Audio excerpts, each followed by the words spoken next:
Hi friends, நம்ம இன்றைக்கி ரீசனிங்லேருந்து ஒரு ப்ரீவியஸ் இயர் கொஷின் பார்க்கலாம். ஃபஸ்ட்டு கொஷினை பார்த்துருவோம். ஏ பிஐ விட சிறியதும் சிஐ விட பெரியதுமாக இருக்கிறது. டி டி ஏஐ விட சிறியதும் சிஐ விட பெரியதுமாக இருக்கிறது. இ பிஐ விட சிறியதும் ஏஐ விட பெரியதுமாக இருக்கிறது எனில் மிகவும் சிறியது எதுன்னு கேட்குறாங்க. வெரி ஸ்மாலஸ்ட், ரொம்ப இருக்கிறதுலே சிறியது எதுன்னு கேட்குறாங்க. ஃபஸ்ட்டு இந்த மாதிரி சம்ஸுக்கு நீங்கள் என்ன பண்ணுறீங்கன்னா ஒரு கோடு போட்டுங்க. கரெக்டாக? இப்போ ஃபஸ்ட்டு பாருங்கள், A is shorter than B but taller than. இப்போ இங்கே ஏன்னு வச்சுங்க. ஏ வந்து ஷார்ட்டர் தென் பி. ஏ வந்து பிஐ விட, அதாவது பிஐ விட சிறியது. அப்போது பி கொஞ்சம் பெருசு.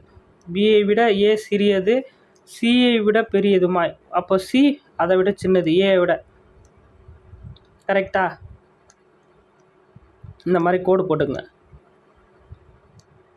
ஓகேங்களா? ஃபஸ்ட்டு இது முடிஞ்சு. இது முடிச்சா அடுத்தது பாருங்கள், டி ஏஐ விட சிறியதும். டி வந்து ஏஐ விட சிறியதும் சிஐ விட பெரியதும். அப்போது அடுத்தது டி ஏ விட சின்னது, ஆனால் பாருங்கள் சிஐ விட பெருசாக இருக்கணும். ஓகேங்களா?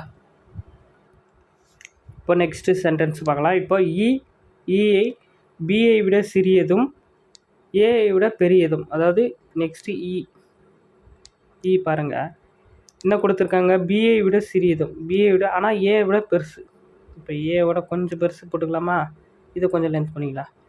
பிஐ விட சின்னது, ஆனால் ஏஐ விட பெரியதுமாக இருக்குது எனில் மிகவும் சிறியது எது அப்படின்னு கேட்டாங்க. நம்ம 3 சென்டென்ஸுக்கும் போட்டாச்சு.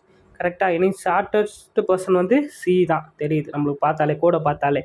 இந்த மாதிரி கொஷின்ஸுக்கு கோடு போட்டுங்க, ரொம்ப ஈஸியாக இருக்கும். ஓகேங்களா? இப்போ பாருங்கள், ஆப்ஷன் சி தான் ஆன்சர். ஓகேங்களா?